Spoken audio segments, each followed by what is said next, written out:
Greetings, my beautiful people on the internet, and welcome to Stationeers.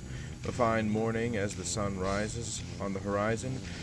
There was something I saw the other day that was in the news feed of Stationeers that made me think. People don't get this game. It's very complicated, and I decided that it would be a good time to make a tutorial. One thing that stuck out to me was the fact that in one of the news updates for this game, they put a link to something that seems to be irritating people quite a bit. How to get solar panels to automatically track the sun. In the article I read, it said that he would manually use his wrench to adjust the solar panel to the sun. Now, two things that I want to state right now. First of all, there is a simple way to get these to track the sun relatively easily and without too much effort. It just takes a little bit of math and a good setup.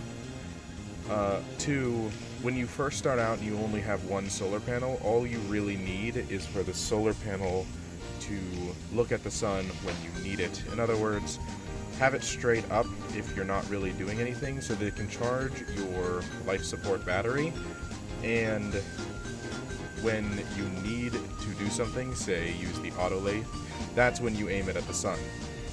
And you should be getting enough power to get things started. You should have less problems then. You don't need to make the solar panel track the sun 24/7. At least, not until you get everything set up. Alright, so I'm going to give you a quick rundown of how my system works and walk you through exactly what you need to do to get it set up. Because things can get complicated really fast unless you're a mathematician, then, well, if you are a mathematician, this is actually pretty simple, really simple actually. So, what I have here is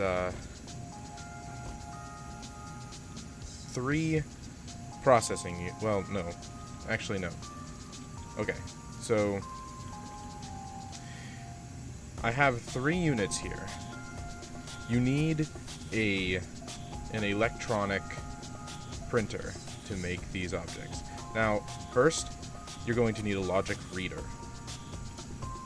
The logic reader will take the reading from your solar tracker. That will bring the information in here, which tracks the sun. How to set up the solar tracker, I will go out and show you that in a minute. But for right now, it's tracking the sun, which is currently at 56 degrees and rising. The math unit then takes this reading, and as you can see, input 1 is tracking the logic reader. The logic reader's 59, 60, whatever it's showing is going into the math reader. This memory is going into input 2. It is set to 1.8. Now to change these, you use the screwdriver. And in order to get the decimal, you need to hold Alt and click on the small screw. While holding Alt, it will adjust it at a decimal. That is going into logic, or math unit input 2. And this is being divided.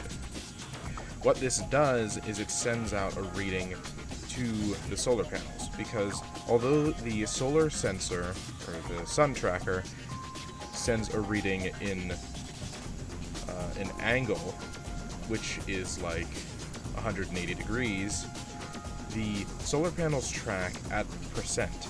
In other words, their max reading is 100. So if you try to just send them a direct reading of the solar's angle, they would angle in the wrong way. So the angle that you get from the solar reading needs to be divided by 1.8 in order to set it to the reading that is set for the solars. But after you have all this set up, there's one more processor that you need, and you need a lot of them, depending on how many solar panels you have. Those out there are logic writers. You need those, one for each solar panel. Unless you found a way, because I was told that you could use one and it would control all of your solar panels. But I wasn't able to get that working. So let's go out there and take a look at the rest of these. Okay, so out here we have the logic writers. The logic writers take the signal from the math unit. This will be the number of the solar angle, which is I will show you. You want to have it facing the sunrise. This is important because if you have it facing straight up, then it will not give you the reading you need. It will come in as 90 degrees. And this wouldn't be a problem if the fact that once it got up to noon, rather than being at 45 degrees, it will be at 0, and then it'll start counting up from 0, or vice versa. I don't know. I don't use that reading, so I don't know exactly how it works. I just know it's not the reading we need for this. Anyway, so you take in the logic math unit. This will give you your reading that the solar panels need. Next, you need to simply hit this with the screwdriver, because the way I have this set up, the only reading it can get is the solar that you have it connected to. This simplifies things, so that you don't have to worry about it. Then you set the logic writer to vertical. This will make it so that it rotates towards the sun. If the solar panel is not rotating in the direction of the sun, or if it's backwards, simply take out your wrench and rotate it until it faces the direction you need it to. For these solar panels specifically, they were facing backwards. So your setup isn't always perfect. You just need to adjust things to make it. A few other things that you might want to take note of. First of all, this is not all the solar panels I have on my base, because the problem is this base is big and it needs a lot of solar panels. It needs a lot of power. And the problem with wires is that unless you're willing to sink a lot of gold into the larger cables, these wires will burn out at a capacity of 5 kilowatts.